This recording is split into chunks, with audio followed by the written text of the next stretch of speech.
Hello! I am so sorry I couldn't make class today. I hope I can make it up by just going over the readings that you had this week. So I have the book in front of me, and the first chapter that you were going to read was by Peter Menzies, Dr. Peter Menzies, on intergenerational trauma. And Dr. Menzies has made this his work for his doctoral studies. He looked at intergenerational trauma. And he talks a little bit about the residential school system and some of the things that have happened with respect to atrocities in the Aboriginal community. On page 62, he talks about certain types of evidence, like the suicide being the leading cause of death amongst First Nations people aged 10 to 44 years.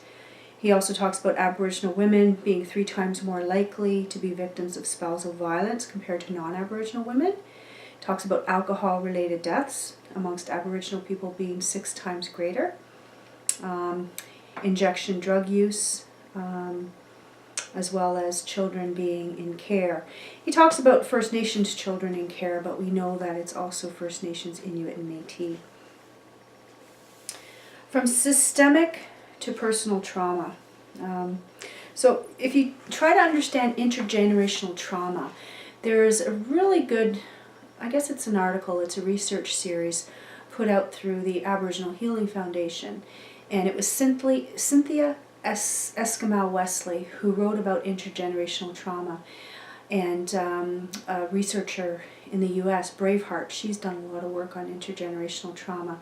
But basically what it is something like a collective post-traumatic stress disorder that we see in communities who have undergone horrific situations such as the Holocaust. So it really borrows from some of the literature on the Holocaust.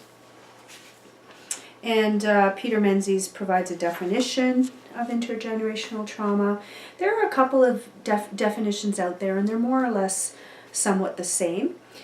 He quotes Kermayer and colleagues 2000, and stating that individual events are part of a larger historical formation that have profound effects for both individual and communities, effects that are harder to describe. These damaging effects were not encoded as declarative knowledge, but rather inscribed on the body or else built into ongoing social relations, roles, practices, and institutions. And then Duran and Duran, these are Aboriginal scholars in the US. They've done a lot of research on intergenerational trauma, which is sometimes also called historic grief or historic trauma. They state, many of the problems facing Native American people today, such as alcoholism, child abuse, suicide, and domestic violence, have become part of the Native American heritage due to the long decades of forced assimilation and genocidal practices implemented by the federal government. So we know that in Canada we have a very similar history. Peter then goes on to talk about traditional healing and the importance of traditional healing.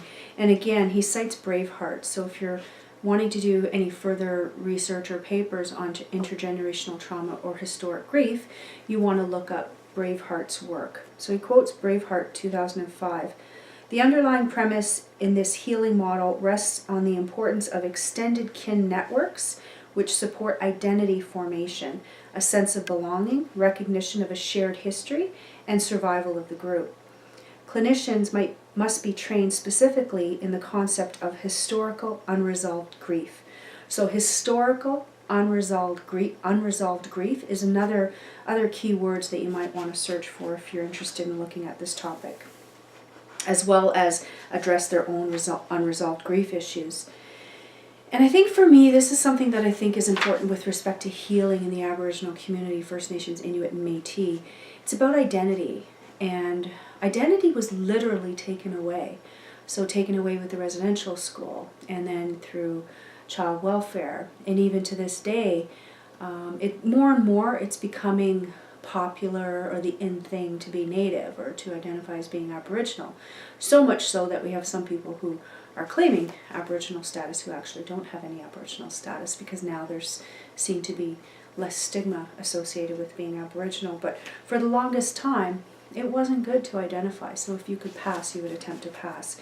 And I really believe that getting healthy, it's about learning about our identity and being proud of who we are.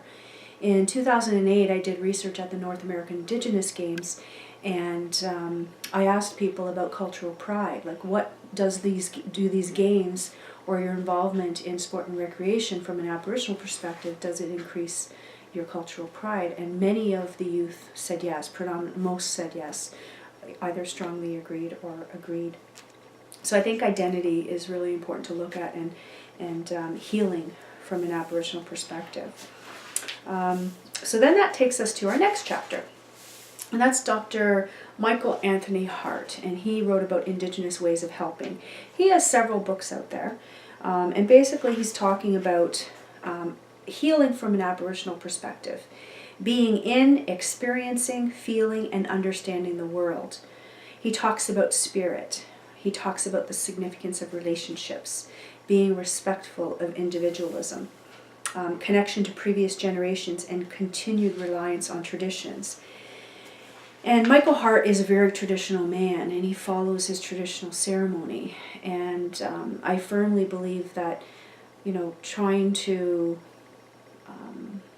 reflect back on, the cultural teachings or the cultural knowledge that you no longer have in your family, and just connecting with community that surrounds you and learning about your culture is so important.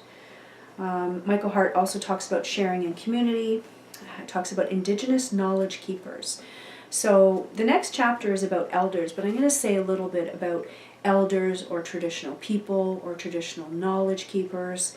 These are terms that are used to talk about people who carry the teachings, who follow the teachings, who can teach others, primarily other Aboriginal people, but a lot of times we teach non-Aboriginal people as well. So these are folks who carry teachings with them, who obtain teachings over a long period of time through other traditional knowledge keepers, through other elders, and it's a fairly long process.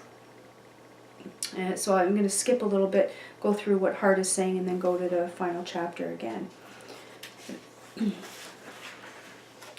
So Hart does talk a little bit about the role of elders, and here he states, they become recognized as elders by their communities through the ways they have met life challenges, lived the values of the people, learned the teachings of previous generations, and acted to support their families and communities. In other words, elders model those attributes that have helped them in their own lives and can help others heal and move towards Mino-Pimatuan. So Michael Hart wrote a book called Mino-Pimatuan, and it basically means living the good life, living in a good way, like carrying all those teachings that you have and living in a good way with those teachings. He talks about traditional ceremonies and practices. He actually goes in and talks a little bit about the lodge ceremony, ceremonial dances, pipe ceremonies, fasting, feasting, and smudging. Although there are a lot of other ceremonies, those are some of the key ones that he simply highlighted. And he didn't go into detail about these ceremonies, and really how we learn about our ceremony is by doing, right? So sometimes we're really hesitant to write in a book and put on paper specific things about our ceremonies because, number one, they're appropriated. Number two, it wasn't meant to be taught that way. It wasn't meant to be taught in a 12-week course or, reading it in a book. You learn this by doing, and that's how you learn from your elders and you learn from your traditional people, or people who carry traditional knowledge, and it's over time. Michael Hart also talks about plant medicines, and we know, our medicines definitely do a lot of healing, and again, he doesn't talk too much about that, he's just summarizing it a little bit. Oration, stories, and listening. These are key things, I think, that are important for social workers, and some of us are better orators than others.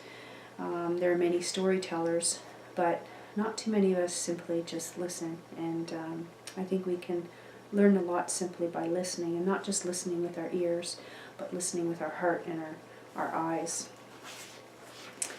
He kind of ends with recognizing diverse ways of being. So even though he stated all these cultural ceremonies across Canada, as you know, First Nations, Métis, and Inuit vary significantly in their practices, and some have very Christian beliefs, some have more traditional beliefs, and we have to be mindful of that as social workers working in the community. And then he closes with Indigenous helping practices and colonial oppression. And here he cites himself. He says the kind of situation contributes to the colonialism that continues to exist in Canada.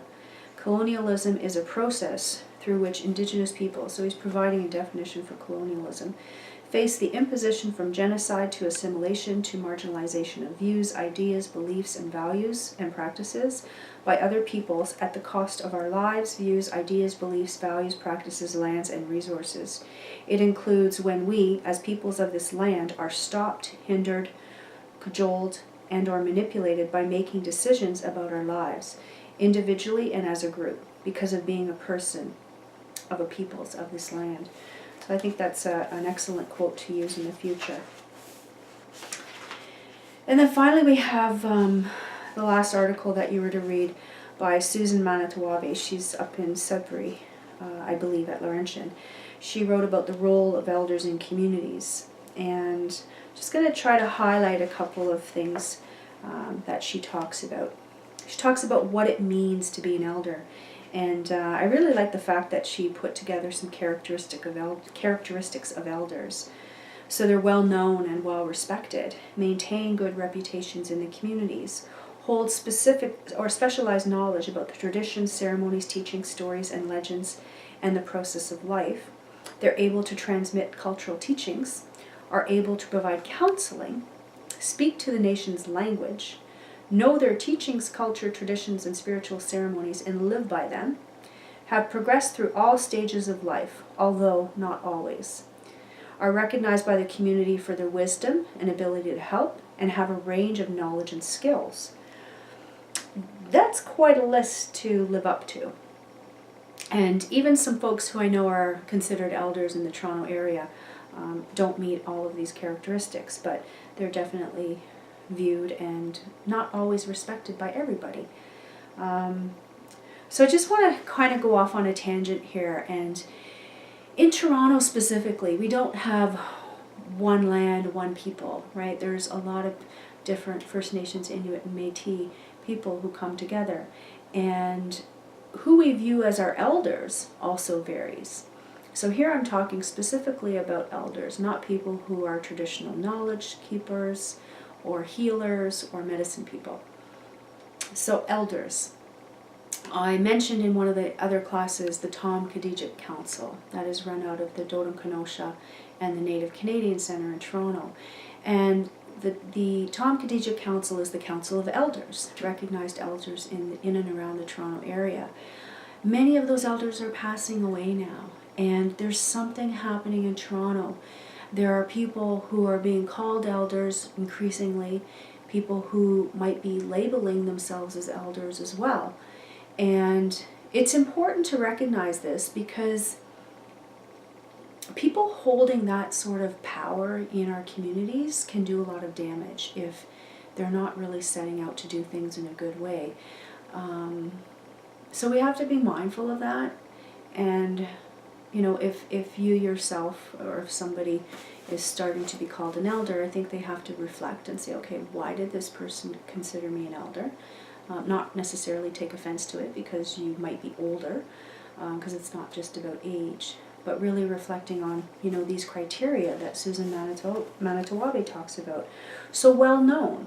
Well, somebody might be well known, but they're well known in a particular circle of people. So in Toronto, there's a lot of Aboriginal people in Toronto, and there are circles of people. There's pockets of people. So I might know somebody, and then somebody else at the university won't know that individual, but they're still in the Toronto area, or they might have heard of them, but they don't really know them. So being well known is, you know, not necessarily by everybody, but maybe by some people. Well respected. This is a very interesting one because, you know, elders have pasts. Some might have not walked, you know, the red road too much prior to becoming an elder, and maybe they're trying to rectify that. But some people won't respect them, and some people will respect them. And it's like any it's like anybody. Some people will be respected and some people won't. And it really depends on the interactions that that person had with that individual in the past at times, or what they've heard. And unfortunately, in every community, not just the Aboriginal community, rumors abound, and rumors can do a lot of damage. So whenever I hear someone talk about someone, say, oh, they're not really an elder, or, even I've said that. Someone has said something to me, and I said, well, that person's not really an elder. But maybe they're going along that path and they're not quite there yet, and maybe they won't get there. I guess it depends on what's happening and why someone calls someone an elder in the first place. Is someone self-appointed? Self-appointed elders are definitely looked down upon by everybody. Susan also talks about how elders become recognized in the community. And that's basically it, recognized by the community. So there's no self-appointment there, but as I said, which community? So even in an urban center, it might be more difficult to determine who technically is an elder and who's not. The roles of elders within Aboriginal communities, elders as role models. I think it's important that elders are role models, and I've seen elders who might have walked a certain path when they were younger that they're rectifying now. So, elders who might have been womanizers in the past and now are recognizing the significance of women. Elders who are working with the Two-Spirited community. So there are elders who have specific expertise, so to speak, and based on what they're doing, they're definitely role models in our community. Sorry, elders as teachers and advisors. I think all elders should carry this characteristic. They are teachers, they are advisors, they're looked up upon. Elders as healers. This is kind of interesting because I think healing is a little bit different. I think that people who are healers have a gift, right? So not all elders have all the gifts. They might have particular gifts, and whether or not they have healing as a gift, would really determine if they're being an elder and also healing at the same time. Elders as cultural and spiritual counselors. I think this is very important. I've met some people in different communities in Toronto who kind of have the term elder, or maybe it's senator, or other things like that, and they're not really knowledgeable about some of the cultural practices. And I think it's important that our elders are aware of cultural practices and recognize the diversity across our communities. Elders as conductors of ceremonies. I think sometimes some elders are conductors of ceremonies while others are not. I think it really depends on the role of that particular elder. Elders in conflict resolution and mediation. So, as we talked about, we're going to have a Missing and Murdered Indigenous Women's event the end of March, Monday, March 30th, I believe it is. And we're going to have elders attending the event. And we want them there as mediators, as conflict resolution people who can, speak to different challenges that might come about, because we're talking about quite a significant topic that might be difficult for some people to basically talk about, and also dealing with any potential issues we might have in the audience. Elders in healthcare. This makes me think about, when you go to the hospital and you need to tell the hospital what religion you are. Well, some people say Native traditional. That's usually the little box that you tick off. And when that happens, the hospitals, if someone passes away, no family members are there, they'll contact the Native Canadian Centre, and then from there the Native Canadian Centre will get an elder to go and do a ceremony on the body. So there are elders in healthcare and affiliated with the hospitals. And elders in research. I think I told you a story about my doctoral research where I didn't have any Aboriginal people on my committee, and when I had questions I would go and ask the elder who was affiliated with the particular program I was looking at in my research, and ended up getting him on board as a voting member of my committee. Thought to have that happen at the university. And I think there are roles for elders in research, but I think we have to watch that people don't become tokenized that advisory councils or elders aren't tokenistic, because now part of the requirements, the federal requirements with research ethics, the Tri-Council policy statement indicates that engagement with the community is necessary in order for this research to happen. So sometimes people will get an elder on a committee and really meet with them once or twice, and then that's it, and there's no further involvement. So I think elders and having advisory committees and having the community on board with research is very important, and it needs to be budgeted for, and it needs to be upheld not only in trying to obtain funding, but also in the research design, the data collection, the analysis, and the dissemination of research. Susan talks about how to approach elders, and she talks about, offering tobacco. We didn't really talk about tobacco much. There is a tobacco chapter in here that I wrote that some of you might choose to read later on. But tobacco is considered a sacred medicine for some Aboriginal people in Canada, but not all. So it really depends on who you're approaching, and if they follow the cultural teachings with respect to tobacco being a sacred medicine, then you might offer tobacco to an elder. But if not, you wouldn't offer tobacco, you would offer other things.